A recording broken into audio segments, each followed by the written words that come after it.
જય સ્વામિનારાયણ। હું શ્રી સ્વામિનારાયણ વિદ્યાસાગર સ્કૂલમાં આપ સૌનું હાર્દિક સ્વાગત કરું છું। ધોરણ 12 કોમર્સ વિષય છે વાણિજ્ય પત્ર વ્યવહાર અને secretarial practice, in short SP. તમે બધા આ વિષયથી પરિચિત છો વિદ્યાર્થી મિત્રો। એસપી એવો એક વિષય છે કે જેની અંદર તમે આસાનીથી સારા એવા સ્કોર કરી શકો છો, માર્ક્સ મેળવી શકો છો। એની અંદર બે ભાગ પાડવામાં આવે છે। પહેલો જે ભાગ છે એ પત્ર વ્યવહારનો હોય છે અને બીજો જે ભાગ છે એ શેર બજાર ઉપર હોય છે। તો આ જે આપણે પહેલું ચેપ્ટર બેંકને લગતા પત્ર વ્યવહાર વિશે અભ્યાસ કરવા જઈ રહ્યા છીએ। વિદ્યાર્થી મિત્રો, તમને સૌને કોઈને ખ્યાલ જ છે કે બેંકની પ્રસ્તાવનાને તમને મારે બહુ ડીપમાં સમજાવવાની જરૂર નથી, કારણ કે તમે બધા ધોરણ 11ની અંદર સરળતાથી પત્ર વિશે જાણી ચૂક્યા છો। ત્યારબાદ કે બેંક શું છે, બેંક વિશે પણ સારી એવી માહિતી ધોરણ 11ના વાણિજ્ય વ્યવસ્થામાં BA ની અંદર તમે મેળવી છે। પત્ર વ્યવહાર વિશે તમને વાત કરું તો ધોરણ 11ની અંદર તેના સરળ રીતે કઈ રીતે પત્ર લખવા, કોને લખવા, કઈ બાજુ સરનામું લખવું, એની માહિતી તમે બધા મેળવી ચૂક્યા છો। પરંતુ ફરીથી આપણે એક વખત એ વસ્તુ આજે રિપીટ પણ કરવાના છીએ। તો બેંક જે છે કોઈ પણ દેશના વ્યાપાર વાણિજ્ય બનાવવા માટે આર્થિક વ્યવહારના નાણાકીય વ્યવહારનું અભિન્ન અંગ કહેવામાં આવે છે, એટલે કે બેંક તમે જુઓ, અત્યારે અમીર હોય, ગરીબ હોય, નાનો માણસ, મોટો માણસ, સૌ કોઈને બેંક સાથે વ્યવહાર છે, લેવડ દેવડ છે। અત્યારે ઓનલાઈન સિસ્ટમ દ્વારા પણ બેન્કિંગનું ખૂબ આગળ વધી રહ્યા છે। કોઈ પણ ટ્રાન્ઝેક્શન કરવા હોય તો તમે નેટ બેન્કિંગ દ્વારા પણ કરી શકો છો। બેંક આપણને ઘણી બધી સુવિધાઓ જે છે એ પ્રોવાઈડ કરે છે। એના દ્વારા આપણા જીવનના જે વ્યવહારો છે અથવા તો પૈસાની લેવડ દેવડ છે, એક જગ્યાએથી બીજી જગ્યાએ ખૂબ સરળતાથી આપણે ટૂંક જ સમયમાં મેળવી શકીએ છીએ। પહેલાંના સમયમાં શું હતું, ઘણો સમય લાગતો હતો કે પૈસા મોકલવા, મની ઓર્ડર કરવામાં આવતા હતા, ઘણા બધા દિવસો બાદ પૈસા જે છે જ્યાં આપણે પહોંચાડવાના હોય। અત્યારે તો 5 કે 2 મિનિટની અંદર તમે ટ્રાન્ઝેક્શન કરો અને એક બેંકમાંથી બીજી બેંકમાં પૈસા પહોંચી જતા હોય છે। નેટ પે કરી શકો છો, ઘણી બધી રીતે તમે નેટ બેન્કિંગ દ્વારા પે પણ કરી શકતા હોય છે। તો આપણે આજે અહીંયા બેંકને લગતા પત્ર વિશે માહિતી મેળવવાની છે। બેંકને આપણે કોઈ પણ વસ્તુ જે છે તો ફરિયાદ કરતા પત્ર, વિનંતી કરતા પત્ર, કઈ રીતે પત્ર લખવામાં આવે છે તે વિશે આજે આપણે અહીંયા સમજવાના છીએ। બેંકને પત્ર લખવાની બે પ્રકાર છે। બે પ્રકારે બેંકને પત્ર લેખન કરી શકાય છે। તો એ કઈ બે પ્રકાર છે એ આપણે અહીંયા સમજીએ। તો સૌથી પહેલો છે વિનંતી કરતું પત્ર। કયો પત્ર છે? વિનંતી કરતું પત્ર। ત્યારબાદનું જે પત્ર છે એ ફરિયાદ કરતો પત્ર। બેંકને વિનંતી કરતા જે પત્ર છે એ તમને અહીં લિસ્ટ આપ્યું છે, ફરિયાદ કરતાનું પણ લિસ્ટ આપ્યું છે। ચોપડીની અંદર પણ તમે જોઈ શકશો કે બેંકને લગતા પત્ર વ્યવહાર જે છે એ તમને આપવામાં આવે છે। સૌથી પહેલાં તો ખાતું ખોલાવવા માટેનો પત્ર હોય છે, તો એની માટે તમને રૂટની અંદર એક ફોર્મ આપવામાં આવેલું છે। ફોર્મ ભરીને તમે ખાતું તમારું બેંકમાં ખોલાવી શકતા હો છો। સુવિધાઓ મેળવવા, તો ઘણી બધી સુવિધાઓ તમે મેળવી શકો છો। બેંક દ્વારા જે સુવિધા આપવામાં આવતી હોય છે, લોકરની સુવિધા, ATMની સુવિધા, ડેબિટ કાર્ડની સુવિધા, એ બધી સુવિધા મેળવવા માટે પણ તમે પત્ર લેખન કરી શકતા હોય છો। ખાતું તમારે બંધ કરાવવું હોય તો એ માટે પણ તમને બેંકને પત્ર લખવાનો હોય છે કે તમે એક જગ્યાએથી બીજી જગ્યાએ તમારું ટ્રાન્સફર થયું હોય છે, અથવા તો તમારે દેશ છોડીને જવાનું થયું હોય છે, અથવા તો થોડા સમય માટે તમે બહાર જતા રહ્યા હો છો, તો તમારે ખાતું બેંકની આવશ્યકતા જ નથી, તો તમે તમારું ખાતું બંધ કરાવી શકો છો। એની માટે પણ તમારે બેંકને પત્ર લેખન કરવાનું હોય છે। ત્યારબાદ ચેકના નાણાંની ચૂકવણી અટકાવવા અંગેનો પત્ર। તો જે ચેક છે એ તમારે ચેક તમે લખી દીધો છે, પરંતુ અન્ય કારણોસર ચેક તમારે પહોંચાડવો નથી, તો એ તાત્કાલિક રોકાય છે, અથવા તો તમારો ચેક ખોવાઈ ગયો છે, ચોરાઈ ગયો છે, કે ખ્યાલ નથી રહ્યો, કે ફાટી ગયો છે, કોઈ પણ વસ્તુ થયું હોય તમારે, તો ચેકના નાણાં જે છે ચૂકવણી તમારે અટકાવવા માટે પણ તમારે શું કરવાનું છે? પત્ર લેખન કરવાનું છે। શૈક્ષણિક લોન, લોકર મેળવવું હોય એના માટે પત્ર। સૌથી ઇમ્પોર્ટન્ટ છે, ઘણી બધી વાર બોર્ડની અંદર પણ પૂછવામાં આવે છે, ડીમેટ ખાતું ખોલાવવા માટેનો પત્ર। આ પત્ર પણ તમારે મોસ્ટ ઓફ ધી 12માં ઘણી બધી વાર પૂછાય છે કે ડીમેટ ખાતું ખોલાવવા માટે, એટલે કે શેર બજારની અંદર તમે જે વ્યવહાર કરો છો એની અંદર તમારે ડીમેટ ખાતું ખોલાવવું પડે છે, એની માટે પણ તમારે બેંકને પત્ર લખવાનો હોય છે। આ રીતે તમારા વિનંતી કરતા જે પત્ર છે એ વિનંતી કરતા પત્ર તમારે લખવાના છે। વિનંતી કરતો પત્ર પૂછાય તો વિનંતી કરતો, ફરિયાદનો પત્ર પૂછાય તો આપણે ફરિયાદનો પત્ર લખીશું। તો ચેક ખોટી રીતે અમાન્ય થાય છે એ પત્ર પણ તમારે જોવામાં આવે છે કે ચેક જે છે એ કેવી રીતે ખોટી રીતે અમાન્યતા કરવામાં આવ્યો છે। તો એની અંદર તમારે પત્ર લખવાનું. સ્ટેટમેન્ટ, તમે પાસબુકની અંદર કોઈ પણ તમારી ભૂલ દર્શાવી હોય, સ્ટેટમેન્ટ કઢાવી હોય તો ભૂલ જણાય તો એની માટે ફરિયાદ કરતો પત્ર તમે લખી શકો છો. બેંકના કર્મચારી દ્વારા થયેલું ગેરવર્તણૂક, તમે બેંકની અંદર જાઓ છો અને તમારે વારંવાર પૂછવા છતાં તમને સેટિસ્ફાઈડ, તમારો આન્સર મળતો નથી, તમે સંતોષકારક જવાબ મેળવી શકતા નથી, તો ત્યારે તમારે બેંકના મેનેજરશ્રીને તમે ગેરવર્તણૂક કરતો પત્ર પણ તમે લખી શકો છો. બેંકના પત્ર વ્યવહાર આપણે જે છે એ 5 ગુણનો પ્રશ્ન આ ચેપ્ટરમાંથી પત્ર પૂછવામાં આવે છે. એની અંદર છેલ્લા વિભાગ F ની અંદર પહેલો જે પત્ર આપણને પૂછાય છે એ તમારે કયો હોય છે? બેંકને લગતો પત્ર હોય છે. બેંકને લગતો જે પત્ર તમને પૂછવામાં આવે છે 5 ગુણનો હોય છે. આજે મેં તમને એક ઢાંચો તૈયાર કરીને આપ્યો છે. હવે એ પત્ર આપણે કઈ રીતે લખવું અને પૂરેપૂરા 5 ગુણ કઈ રીતે કવર કરવા એ હું આ વિડીયોમાં તમને જણાવીશ. છે આ પ્રશ્ન તમે જોઈ શકો છો કે 2 પ્રકારે બેંકના પત્ર લેખન કરી શકાય છે. આ જે પ્રશ્ન હોય છે બોર્ડમાં 2 ગુણની અંદર અથવા તો 3 ગુણની અંદર તમને પૂછવામાં આવતો હોય છે. મોસ્ટ ઓફલી 2 માં પૂછાય છે કે બેંકને વિનંતી કરતા કયા પત્ર લખવામાં આવે છે, તો તમારે જે અહીંયા યાદી આપી છે એ બધાના નામ લખવાના છે. બેંકને ફરિયાદ કરતા કયા પત્ર લખવામાં આવે છે, તો આ તમે નામ લખી શકો છો. બંને પણ પૂછી શકે છે કે પત્ર લેખનની 2 રીત કઈ છે બેંકની, તો તમારે વિનંતી કરતા પત્ર અને ફરિયાદ કરતા પત્ર, આ 2 પત્ર તમારે જણાવવાના છે. એની અંદર તમારે નામ પૂરા કેટલા માર્ક્સમાં પૂછાયું છે એ રીતે તમારે એનો આન્સર તમારે આપવાનો રહેશે. 1 ગુણમાં પૂછાયો હોય તો ખાલી 2 નામ લખો, 2 ગુણમાં પૂછાયો હોય તો પૂરેપૂરું જે રીતનું પૂછ્યું છે, વિનંતી પૂછ્યું છે, ફરિયાદ પૂછ્યું છે કે બધા પૂછ્યા છે, તમને જે રીતે પ્રશ્ન પૂછ્યું છે એ રીતે તમારે આન્સર આપવાનો રહેશે. હવે આ પ્રશ્ન પૂરો થાય છે ત્યારબાદ તમે જો વિકલ્પ પણ તમને એક આમાંથી પૂછવામાં આવે છે. બેંકની અંદરથી કોઈ પણ વસ્તુ પૂછી શકે છે. બેંકને કઈ રીતે પત્ર લખવામાં આવે છે, કઈ શૈલીમાં લખવામાં આવે છે, તો બ્લોક શૈલીની અંદર આપણે પત્ર લેખન કરતા હોઈએ છીએ. અહીંયા મેં એક સરસ મજાનો તમને ફોર્મો દોર્યો છે તમને સમજાવવા માટે કે આપણે પત્ર લેખન કઈ રીતે કરી શકાય. બોર્ડની અંદર આની અંદરથી પૂરેપૂરા 5 ગુણ મારે મેળવવા છે, તો એ 5 ગુણ હું કઈ રીતે કવર કરી શકું છું એ પણ હું તમને અહીંયા સમજાવીશ. તો સૌથી પહેલા તમે અહીંયા જોઈ શકો છો કે ફોન નંબર આપેલો છે, બરાબર. તો ફોન નંબર તમારે કોઈ પણ 10 આંકડાનો મોબાઈલ નંબર લખી શકો છો.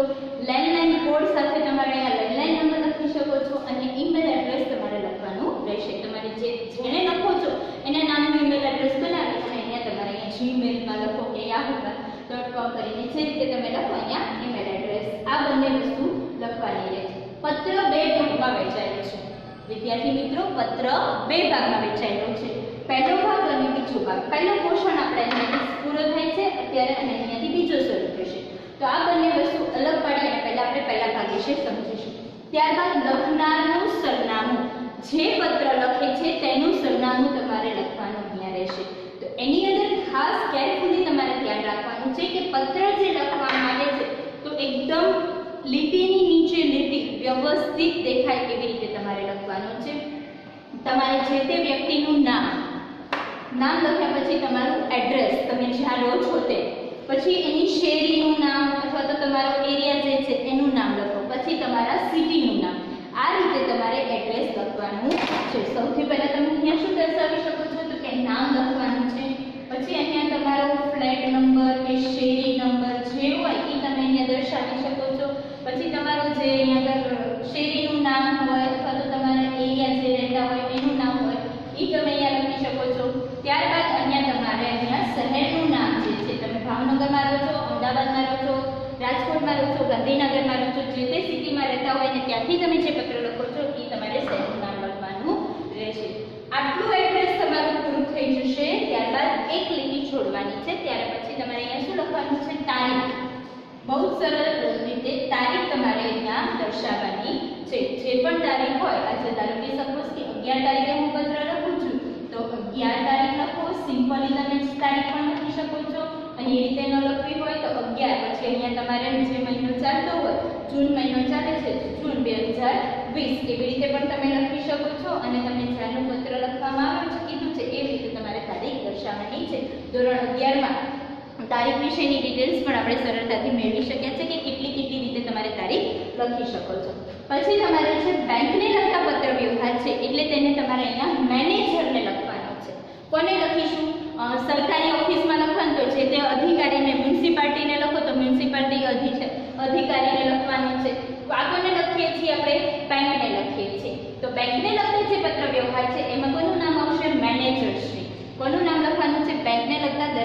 વ્યવહારમાં તમારે ત્યાં ઉપર મેનેજરનું નામ લખવાનું છે, મેનેજર શ્રી.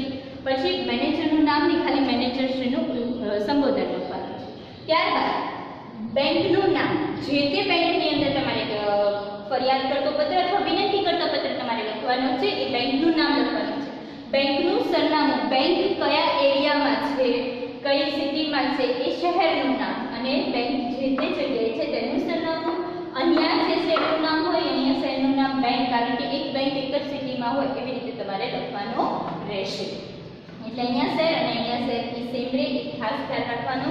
અહીંયા પણ તમારે જોઈ લેવાનું કે વ્યવસ્થિત એક સ્ટેપ બાય સ્ટેપ લખાયું છે, આગું પાછું થયું નથી, એ ખાસ ધ્યાન રાખી લેવાનું છે. અહીંયા પણ એક વસ્તુ જોવાનું છે, ન હોય તો સ્કેલનો નાનો એવો આછો લીટો પાડી અને ત્યાંથી સરનામું લખવાની શરૂઆત કરવાની છે.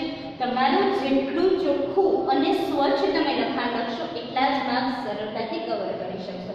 ત્યારબાદ અહીંયાથી તમારે વિષય, તો તમારે જે વિષયને અનુરૂપ પત્ર લખવાનો છે એ વિષય તમારે દર્શાવવાનો છે. આ એક પહેલું જે પોર્શન છે એ પૂરું થઈ ગયું છે કે આટલી વસ્તુ તમારે અહીંયા દર્શાવવાની રહે છે. વિષય દર્શાવવાનો છે, બેંકનું જે તે અહીંયા ફોન નંબર, ઈમેલ એડ્રેસ, અહીંયા તમારા લખનારનું સરનામું અને અહીંયા ડેટ. ઇન શોર્ટ તમને ટૂંકમાં સરસ મજાની માહિતી મેં તમને અહીંયા આપી છે કે વિષય.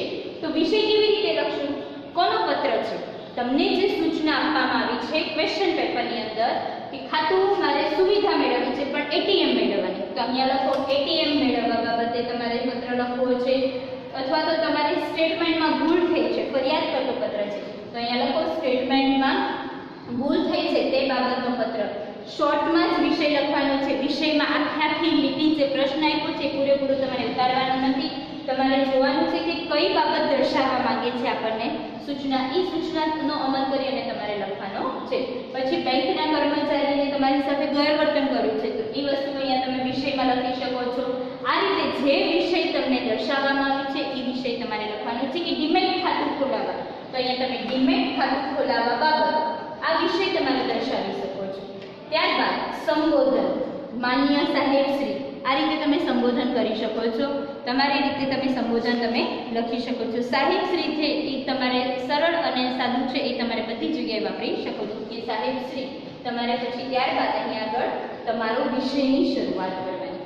હવે પેરેગ્રાફ, આટલું તો તમે કવર કરી લીધું કે તમને બધાને ખ્યાલ જ છે કે એડ્રેસ છે, લખનારનું ને મોકલનારનું બંને જગ્યાએ તમારે લખવાનું છે. પણ નીચે પેરેગ્રાફમાં શું લખવું, તો એની માટે પણ હું તમને બતાવું કે સૌથી પહેલાં તો પહેલે 2 લીટી કે 3 લીટી જે તમારી રીતે થાય એની અંદર સૌથી પહેલાં બેંકને લગતા પત્ર વ્યવહારની અંદર વ્યક્તિની તમારે ઓળખ આપવાની છે કે વ્યક્તિ કોણ છે. તો તમારું નામ પૂરેપૂરું પહેલાં નામ લખવાનું છે. ત્યારબાદ એ કઈ બેંકની અંદર ખાતું ધરાવે છે, કેટલા વર્ષથી ખાતું ધરાવે છે એ વસ્તુ દર્શાવવાની છે. ખાતાનો નંબર બતાવવાનો છે, ખાતાનો નંબર બતાવવાનો છે.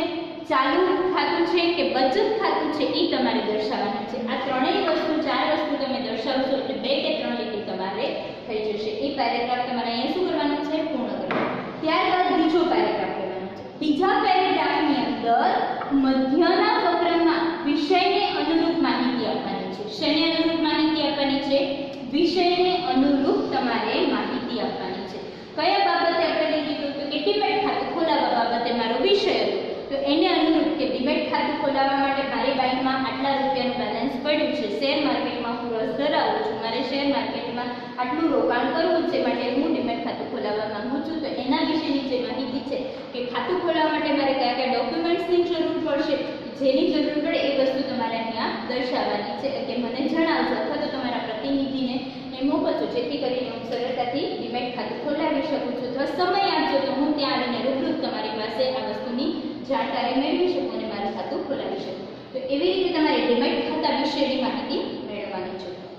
આટલી વસ્તુ પૂરી થઈ જાય પછી સમાપન આપવાનું છે. આ પત્રની અંદર ડાયરેક્ટ સમાપન એટલે 2 લીટી તમારે પત્રને લગતું સમાપન આપવાનું છે અને આભાર દર્શાવવાનું ભૂલવાનું નથી. દરેક પત્ર તમારે આભાર દર્શાવવાનો રહેશે. આપનો વિશ્વાસુ, સહી અને નામ, આ વસ્તુ ખાસ લખવાની છે. આપનો વિશ્વાસુ, સહી અને નામ. આ રીતે તમારે સરળતાથી પત્ર લેખન તમે કરી શકો છો. વિદ્યાર્થી મિત્રો હંમેશા યાદ રાખજો, પત્ર સુંદર સુવાચ્ય અક્ષરે બને ત્યાં સુધી ટ્રાય કરજો ઉપરની લીટીને પત્ર અડાડીને લખી શકવાનું, તો હોય તો વધારે સારું રહેશે. ઇમ્પ્રેશન સારી પડે છે એની અંદર તમારા લખાણ માટે. ત્યારબાદ આ જે પત્ર લેખન જે છે એનું પણ બોર્ડની અંદર પૂરેપૂરું જોઈને નહીં પણ અલગ અલગ વસ્તુનું માર્કિંગ કરીને માર્ક્સ આપવામાં આવતા હોય છે. સપોઝ કે આ એડ્રેસ લખેલું છે, રાઈટ? તો આ એડ્રેસની અંદર તમારો 1 માર્ક્સ ગણવામાં આવતો હોય છે. અહીંયા 0.5, બેકનો 0.5, અહીંયા 0.5, એવી રીતે તમારે એડ્રેસ એટલે 3 માર્ક્સ આ ઉપરના ભાગમાંથી કવર થતા હોય છે. 2 ગુણ અહીંયાથી કવર થતા હોય છે. અડધો અડધો મળી અને અહીંયા 2 ગુણનો મળવામાં આવે છે. આભાર લખ્યો છે એનો 1 ગુણ મળવામાં આવે છે. એમ થઈને કુલ 5 ગુણના પ્રશ્ન થતો હોય છે. અને 5 આ રીતે વ્યવસ્થિત સુંદર અક્ષરથી જો લખવામાં આવ્યો છે તો સરળતાથી તમે લખી શકો છો અને પૂરેપૂરા 5 ગુણ આપણે મેળવી શકીએ છીએ. આખો પહેલો જે ભાગ છે પત્ર લેખનનો જ વિદ્યાર્થી મિત્રો, એટલે તમારે એક વખત વ્યવસ્થિત સમજી કોઈ પણ વસ્તુને વારંવાર રિપીટ નથી કરવાની અને ગોખવાની નથી. પત્ર કઈ વાંચ કરવાની જરૂર નથી. પત્ર તમે સમજો, તમે એ વસ્તુને સમજી વિચારીને લખશો તો સરળતાથી તમને આવડી જશે. આ જ રીતે તમને જે સૂચના આપવામાં આવી હોય એ સૂચના વાંચવાની, એની અંદર તમને જે દર્શાવવામાં આવ્યું છે એ એડ્રેસ જો આપ્યું હોય તો તમારે એડ્રેસ અહીંયા લખવાનું, લખનારનું અને મોકલનારનું, એ તમને સમજાઈ જશે સૂચના વાંચવા પરથી. ત્યારબાદ વિષય શું છે એ પણ તમને મળી જશે. જો બેંકને લગતા પત્ર છે તો 3 લીટી મેં તમને કમ્બાઈન સમજાવી કે કયું ખાતું ધરાવે છે, 5 વર્ષથી શું ધંધો અહીંયા આગળ તમારી બેંકમાં ખાતું ધરાવું છું, આ નામ છે મારું, ખાતા નંબર છે, ચાલુ ખાતું ધરાવું છું અથવા તો બચત ખાતું ધરાવું છું. આટલી માહિતી આપશો એટલે તમારે 3 લીટી તૈયાર થઈ જશે. પછી મધ્યના ફકરાની અંદર વિષયને અનુરૂપ 3-4 બાબતો જે છે એ વિષયને અનુરૂપ તમારે લખવાની છે. લાસ્ટમાં 2 લીટી સમાપનની તમારે લખવાની છે એટલે તમારા આટલો પોર્શન તૈયાર થઈ જશે.